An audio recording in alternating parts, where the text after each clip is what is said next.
नमस्कार मित्रों, स्वागत है आपका न्यूज़ 24 प्राइम के टॉक शोज अश्विनी सीज में। मित्रों, आज हम और आप पुनः चर्चा करेंगे संगठित अपराध। अपराध में भी संगठित अपराध, आर्थिक अपराध।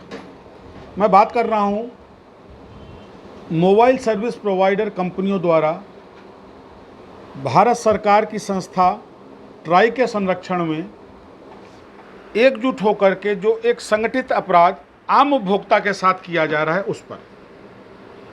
मित्रों, आपको याद हो कि पहले 30 दिन का पैकेज चलता था, वो पैकेज अब 28 दिन का हो गया है और पैकेज के दर में भी बढ़ोतरी हो गई है।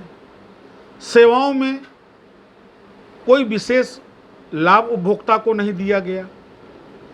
तो प्रश्न ये उठता है, क्या telephone regulatory authority of India उपभोक्ताओं के हित के लिए जागरूक नहीं, चिंतित नहीं, या उपभोक्ता उसकी जिम्मेदारी नहीं? मित्रों, सोचने वाली बात है कि आज कमोबेश हर मोबाइल सर्विस प्रोवाइडर कंपनी के पास करोड़ों की तादाद में उपभोक्ता है। अब आप जोड़िए कि क्या पहले ये कंपनियां लॉस में थीं, जो इन कंपनियों ने अपने पैकेज दर बढ़ा लिए, वो भी स्वेच्छा से। एक आरटीआई के जरिए ट्राई ने यह बताया है कि कीमत निर्धारीकरण में उसकी कोई भी भूमिका नहीं है। यानी ट्राई ने इन कंपनियों को खुला छूट दे दी कि आप जैसे चाहें उपभोक्ता का दमन करें, उसके आर्थिक अधिकारों का हनन करें, उसका शोषण करें। वहीं समय सीमा में कमी कर दी गई। पहले जो सेवा हमको 30 दिन की मिलती थी, अब वो 28 दिन की मिलती है। मित्रों, ये अरबों रुपए महीने का खेल ये मोबाइल सर्विस प्रोवाइडर कंपनियां कर रही हैं।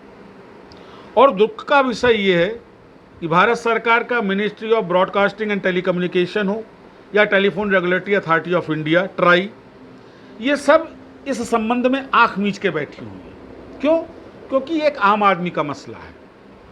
जो मोबाइल दरों में 50 रुपये, 40 रुपये, 100 रुपये की वृद्धि हुई है, ये अब मिडिल क्लास और जो अब क्लास लोग हैं उन पर कोई आर्थिक प्रभाव नहीं डालता, और मध्यम वर्ग के लिए आज नेट एक मजबूरी हो गया है। सरकार इस बात के लिए तो जागरूक है कि हर चीज़ ऑनलाइन हो। क्या सरकार को इस बात के लिए जागरूक नहीं होना चाहिए कि एक आम उपभोक्ता पर आर्थिक बोझ ज़्यादा से ज़्यादा ना आए? क्यों कर आखिर सरकार इस मामले में मौन है? सोचने वाली बात है। क्या सरकार का कोई दायित्व उपभोक्ता या उनके अधिकारों के प्रति नहीं बनता? किस आधार पर गणना करती हैं ये मोबाइल कंपनियां कि इन्होंने जब चाहा दर बढ़ा लिए, जब चाहा समय अवधि में कटौती कर दी? और अब स्थिति और भी घातक होने वाली है मित्रों। जैसे ही जियो ने अपना शेयर गूगल को बेचा, और जब गूगल अपना प्रभुत्व लेकर के अपनी योजनाएं लेकर के आएगा, तो निसंदेह जानिए हिंदुस्तान की आवाम पर आर्थिक बोझ और बढ़ेगा। और हमारी सरकार चुपचाप देखेगी, क्योंकि हमारी सरकार की प्राथमिकता प्राइवेटाइजेशन है, कंफर्ट ऑफ द कंज्यूमर नहीं है, defend of the consumer rights नहीं है।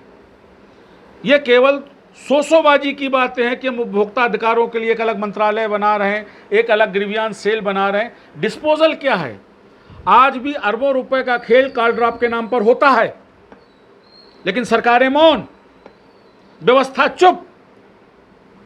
दहन हो रहा है, दोहन हो रहा है तो केवल उपभोक्ता का, उपभोक्ता अधिकारों का।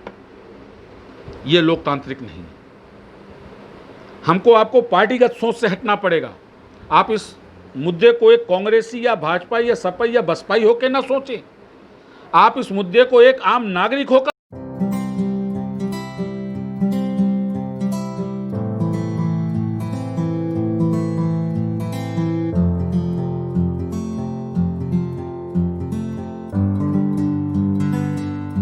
सोचें।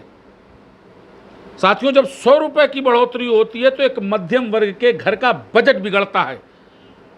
सरकार और हमारे चुने हुए नुमाइंदों को इस बात को सोचना पड़ेगा कि हम वैश्वीकरण की दौड़ में अपने को स्थापित करने के लिए कहीं अपनी जनता का और उसके अधिकारों का हनन और दोहन तो नहीं कर रहे हैं। कहीं हम उसको सुगम चारे के रूप में इन कॉरपोरेट और मल्टीनेशनल्स के आगे तो नहीं फेंक रहे हैं।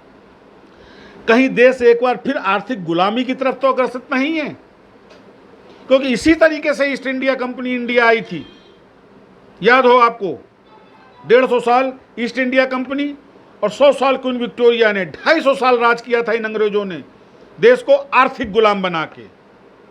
और कमोवेश आज हम उसी की तरफ अग्रसर हैं। और उसका दूसरा चरण भी हम अडॉप्ट कर रहे हैं, वो है संविदा कर्मी, यानी कि वो कर्मचारी जिसका कोई भविष्य नहीं है, कोई उसके भविष्य की सुरक्षा नहीं है। शिक्षा के दरों में बढ़ोतरी, शिक्षा के स्तर में सुधार नहीं, शिक्षा के बाद नौकरी की गारंटी नहीं। तो किस लिए हम पढ़ा रहे हैं बच्चों को? क्यों हम लाखों रुपया खर्च कर रहे हैं उन बच्चों की शिक्षा के लिए? साथियों, ये बड़े गंभीर मुद्दे हैं। और ये इसलिए भी गंभीर मुद्दे हैं कि ये हमारी पीढ़ियों से जुड़े हैं, हमारे बच्चों से जुड़े हैं, देश के भविष्य से जुड़े हैं। ऐसा तो नहीं अपनी राजनीतिक रोटियां सेकने में या इन कारपोरेट का कर्जा उतारने के लिए हमारी सरकारें, हमारी राजनीतिक पार्टियां इन मुद्दों पे आंखें मूछे बैठी हैं। आखिर चलिए हम शासन की मान लेते हैं, सरकार की मान लेते हैं, सरकार चुप है, तो विपक्ष क्या कर रहा है इस मुद्दे पर? आज तक विपक्ष से आवाज क्यों नहीं? क्यों चुप है कांग्रेस?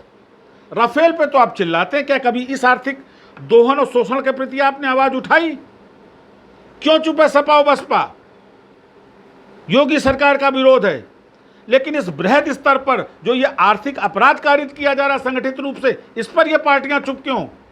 ये गंभीर और वैचारणीय प्रश्न हमारे और आपके लिए।